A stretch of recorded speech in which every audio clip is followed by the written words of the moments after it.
Where have you been, son? God, is that you? Where have you been, son?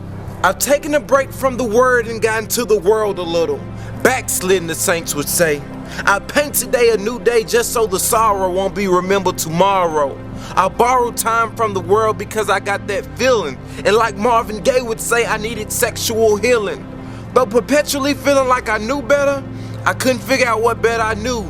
And I figured you were pretty pissed, so I didn't bother to come to you. You are still a little boy. Excuse me, God? No offense against your royalty, but show me a little loyalty and keep it real. You know good and well I'm not a boy. I just might have took a detour or ran into a decoy, but my core is still right though. And plus you look at a person's heart, and you know it was hard for me to refuse that temptation in that given situation. Why you contemplating my manhood? I thought I stand good with you as long as I come back and repent. And plus the times I spent in the world doesn't compare to the times I spent thinking of you.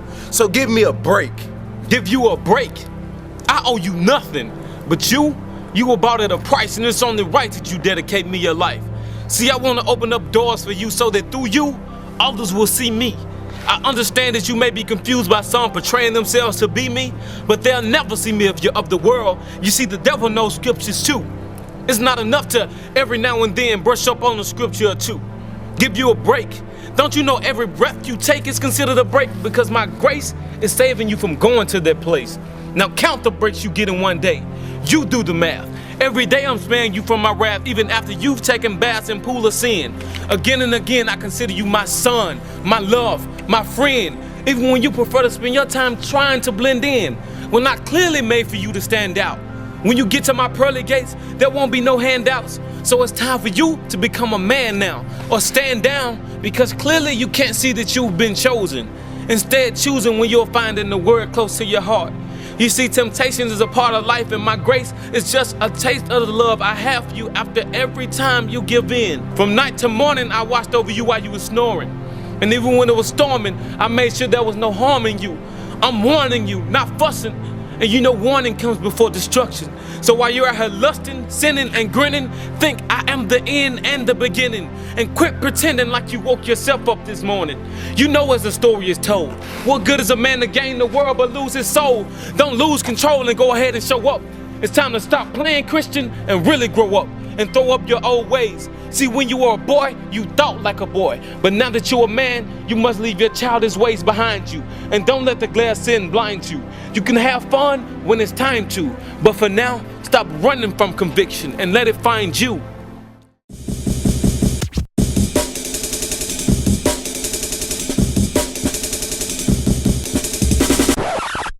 What's up, everybody? It's Brittany Takia. We're having a long day of interviews, but I'm excited to sit down with our first interviewee that is an author.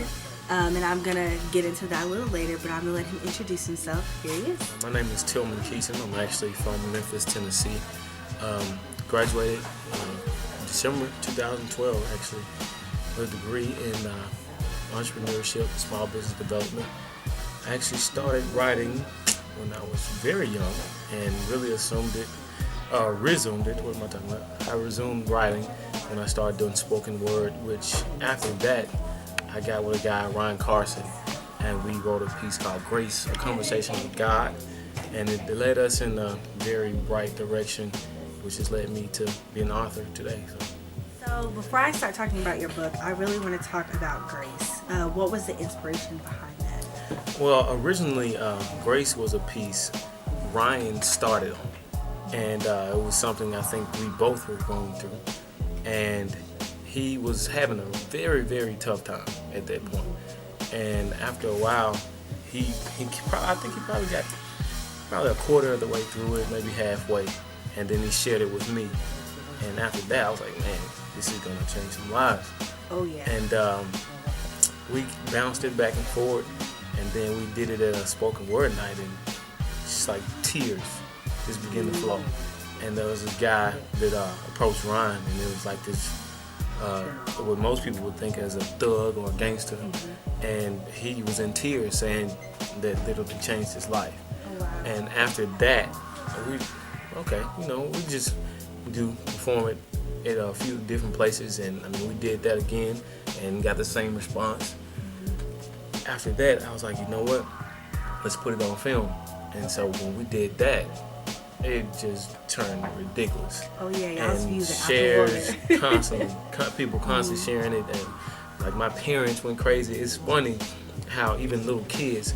The last time I went back home, my brother's girlfriend has a son, and she has actually a couple kids, and they called me quoting the lines from the piece, and to know that was impacting people in that way, it was just mind blowing. And it just shows you the power of what God has the ability to do. Of course. So how did that lead into you writing? Well, again, I've always been writing, always, and that's one of my biggest passions, whether it be me writing a script or just giving something inspirational to people, because every day on Facebook I try to give something inspirational, something motivational to get people. I'm a very positive person, big on energy. And so when I tell people they have the ability to do something, they have the ability to change people's lives, it's me not necessarily saying that I'm giving you power.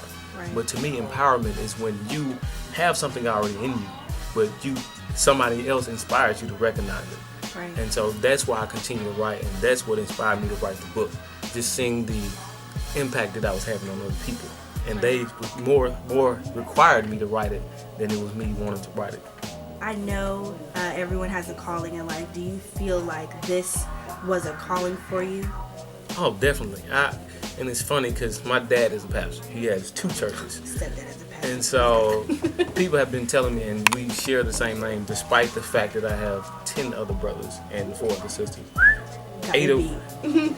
and I'm the 8th child. So 5 older brothers and 2 older sisters, and I'm the one who bears my dad's name. So ever since I've been young, people have been saying, oh, you're going to be a preacher, you're going to be a pastor. And, I push it off or whatnot. Right. But at the end of the day, my ability to inspire people and impact people with words is why I know God said, hey, this is why I need to use you. And I really didn't have a choice. So was it like one of those knocks on the door, like, hey, by the way, this is your calling, go do it?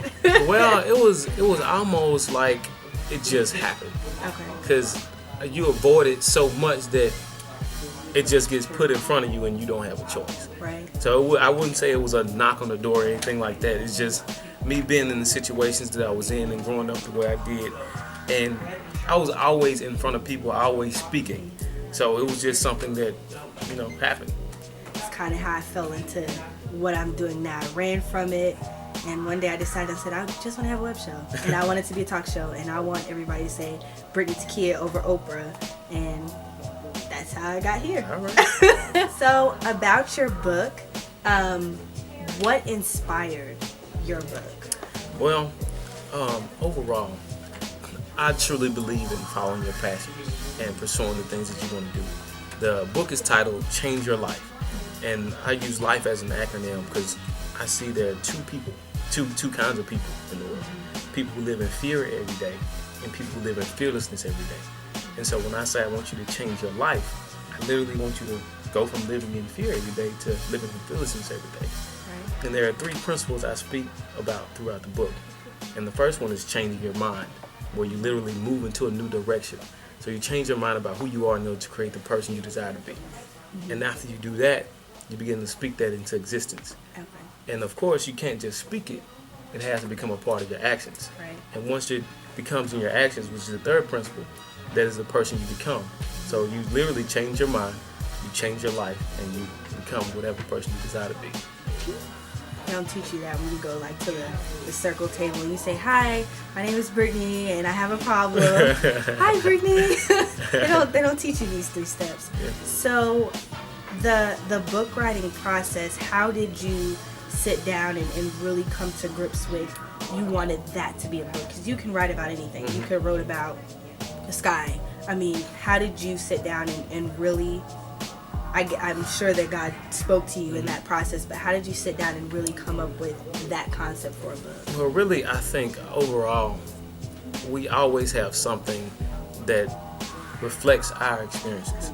So I think the point in my life I am right now was me doing a transition and Right. changing my own life. And so they came out of my words, whether it be on Twitter, on Instagram, on Facebook, or whatnot. And I just looked at all the things that I was experiencing at this point in time and said, you know what? This is what the book needs to be about. Right. And I've already begun to think about what the next one will be about. So the way I operate, I always think 2 steps ahead and I work backwards. So when I decided that I was going to write a book, I said, okay, this is how long I want it to be. And this is the amount of time I'm going to take to do it. This is what I need to be doing every day. So I think once you think backwards, if you say you want to save $100, it's harder for you to save $100 than it is for you to save $2 every day for 50 days. So everything that I do, I break it down in that sense, and it comes into fruition that way. So how long is the book writing process? Well, it's extensive. It really depends on the person. Because, I mean, for some people it takes 5 years to write a book. For some people it takes a year or a couple of months or whatnot. Mm-hmm. And it's ongoing. It's one of those things that once you finish writing the book, you're not done. Right. You still have to go through the editing. You still got to say who I'm going to get it published by. And you still got to go through all of that. So I won't say it's a specific timeline, but it's something that once you figure it out or once you go through the process, it's something you can constantly do over and over. And I think also the writing part is probably the easiest part. Right. So, like I said, I try to operate backwards. One thing I failed on this time was not following just writing the book, operating backwards, but the whole process. So that's actually what I'm going through right now, just trying to get it to where I want it to go. I know that you do a little bit of motivational speaking. Do you go to schools and do motivational speaking, or just anywhere? I go everywhere and do motivational speaking. My first engagement, I actually went to my junior high school to speak, which was back in 2011. And I had an opportunity to speak to the kids there, and I could just see, like, wow, I'm thinking about the fact that there was somebody on this stage in my position a couple of years ago when I was here. Mm-hmm. And it was one of the teachers who brought him in. So he had an impact on my life, and I want to do the same for these kids and constantly do that. So I speak in schools, churches, or for football players, whoever I need to speak to, there's always a message to be given.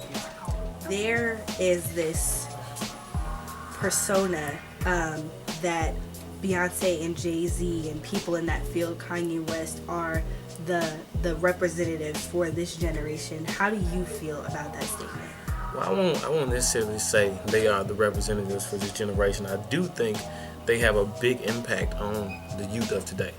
Actually, last year, not too far away from this time, I did an event called Minds of March. And pretty much what the Minds of March was showing people how hip-hop and things like that impact the youth. And how those simple words, if you allow them to get into your mind and control your mind, it controls your actions. So anything that gets into your mind will control your actions. So I won't necessarily say they are the representatives of today. Right. I think it will take for us to break away from that and break away from that mentality to really become what we need to be. So if they are the representatives of today, then I mean, what do we have to look forward to as far as whether it be going after money or the relationships and stuff like that? And of course, Beyonce and Jay-Z are married and different things like that, and Kanye's married, but you don't want your kid growing up and ranting like Kanye does, right, and doing different things like that. So I mean, I won't again say they're the representatives of today. Another thing that I know is this generation is labeled as a lazy generation, and it's hard for people to reach this generation. Mm-hmm. How do you go about reaching this generation? You have to reach people where they are instead of where you are. So in order for you to get to someone of the youth, you have to understand what they enjoy, what they like. So, and when we wrote Grace, it was something that we understood that they like hip hop and they like words that rhyme and different stuff like that, and we were already spoken word artists. So in order to get the message to them, we had to display it differently. Because your pastor can get up there every week and tell these people, oh, you need to do this, you need to come to Jesus, you need to do that. But the kids don't get it. But once we think in stories.